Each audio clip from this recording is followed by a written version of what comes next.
This is Alice Groves presenting on reform for English language learners.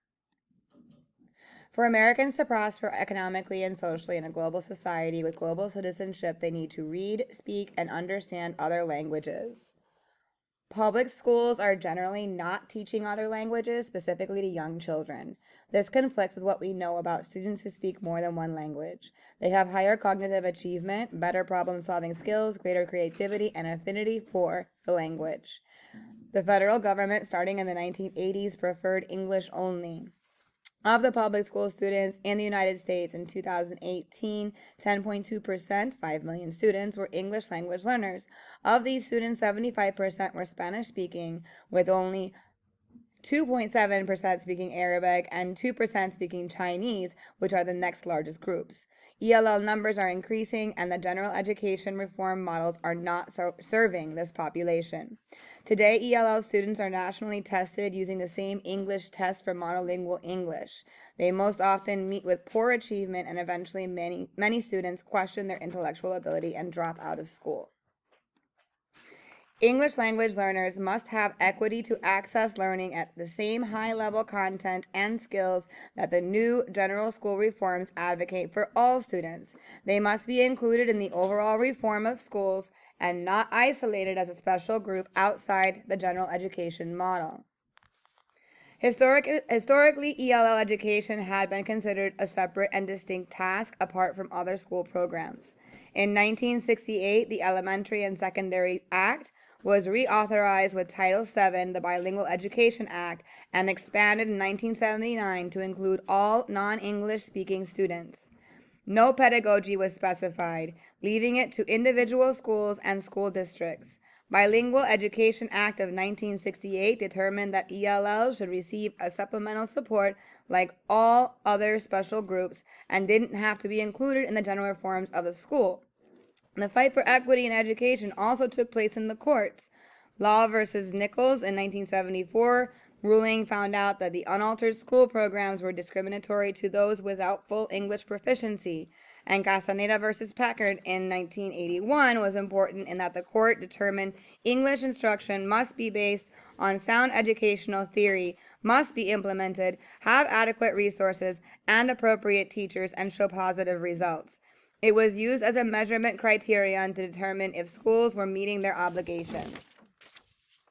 Player versus Doe in 1982, the court agreed that under the 14th Amendment, states do not have the right to deny a free public education to undocumented immigrant children.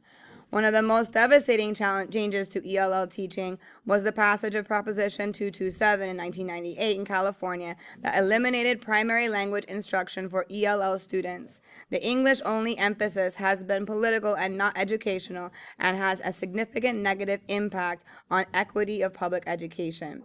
One research group found that the state education agencies have frequently overlooked ELL students when promoting education reform, even with the known research methods and strategies that have shown positive outcomes. They are still considered a special outside student group.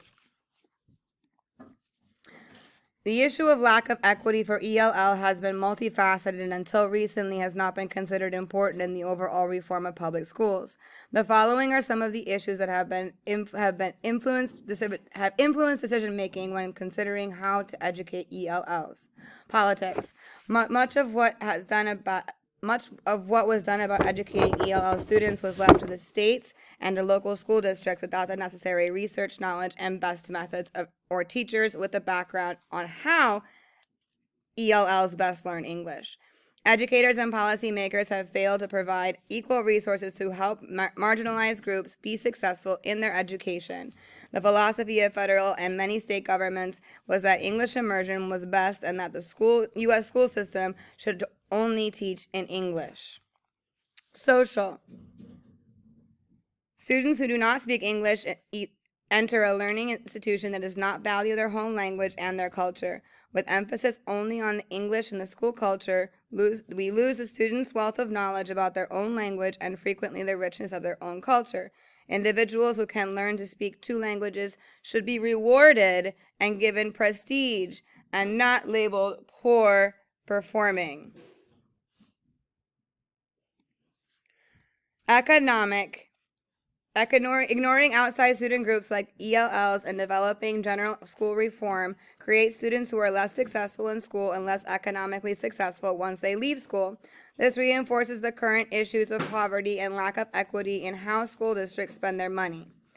Philosophical research has shown that for ELLs to be most successful, the teacher should first build upon what students know in their home language and then use that to bridge to English language development. This gives positive support to what they have already learned and confidence to learn more.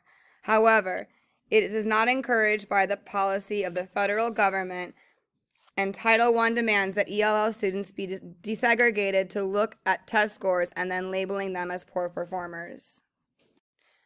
There is a strong relationship between English proficiency development and content area achievement. When teachers spend time, students gain academic understanding in the Common Core subjects. Bilinguals have distinct qualities and diversities that do not make them the same as monolinguals, and they have different cognitive and linguistic practices. Integrating ELL students into the regular classrooms when they first start school has benefits for all the students. The ELL students can pair with English-only students, and they can share languages and customs, creating a more global community. ELL students who have an equitable education are more likely productive and economically independent after graduation. Appropriate assessment measures of ELL programs remain a challenge. Inappropriate use of standardized testing gives invalid data. This becomes a real challenge when these standards-based, non-valid assessments are used to judge the qualities of schools administrators, teachers, and students with very harmful effects. In another study, researchers found that using only the standardized test to measure success for ELLs does not value the skill of the teachers, restricts curriculum, and decreases the scope of student education. School and district leadership working to create coherence do matter. One researcher found that when administrators at the school and district level worked together, school reforms were more likely to include the marginalized groups and reform became more inclusive. Long-term ELL students demand specific attention, and community schools have shown to positively impact the acquisition of English by the ELLs when social, economic, cultural aspects of the student's life were taken into consideration. With more equity, all students learned more. I selected this topic because I work with ELL students in an urban primary school, and I am concerned about their educational success. My school has 39% ELL and 52% Hispanic. As an ESOL educator, I have been hindered by the district guidelines, which unfortunately prevent me from giving direct English language instruction to students who have the need because they have been in the country for over 2 years. If we want to provide rigor for our new language learners, we need to provide them with the necessary tools to help them succeed. In my experience in the United States, inner city schools, there is a constant need to minimize the difference between affluent and impoverished communities with low job availability, low salaries, and a lack of resources. There is also a dire need to diminish inequities in school readiness. The teachers at my school try to provide support for ELLs when teaching the core curriculum, but most teachers in the general classroom have no education in how to teach ELLs, do not know the best methods, and are unsure how to best scaffold the material. We need to bundle teacher capacity building, including cultural competency and data use. In my experience, Baltimore City has begun to adopt a co-teaching model, which in the ideal situation would involve a general education teacher aligned with either a SPED or ESOL teacher full-time in the classroom. And while co-teaching has multiple benefits, these benefits are only realized with such things as proper scaffolding, small group sessions, and pullouts for newcomer students. To create more equitable education for ELLs, we must, as a whole school culture, solve the problem. It is not just the work of the ESOL teachers or the classroom teacher. These students must be a full part of the school. One school initiative would be emphasizing the benefit of bilingualism and linguistic diversity, finding opportunities to use this in the classroom. Another is educating all the teachers about successful methods to teach ELL content mastery and introducing them to the culture of the students. We as educators need to find ways to support our ELL students to feel successful and to stay in school. Other things that schools, districts, and state administrators need to review is the use of testing as assessment of student learning. We need to find valid formative tests to measure English acquisition. We need assessments that reflect the course curriculum and teachers can use to improve upon their practice and student outcomes. Standardized tests should not be used until the ELL has had 3 years of education and then interpreted correctly with the student.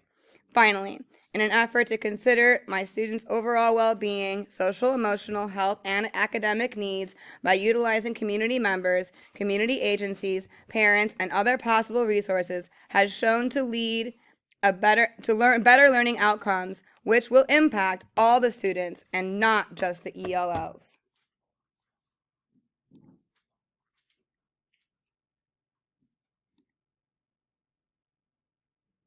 Thank you very much for listening to my presentation.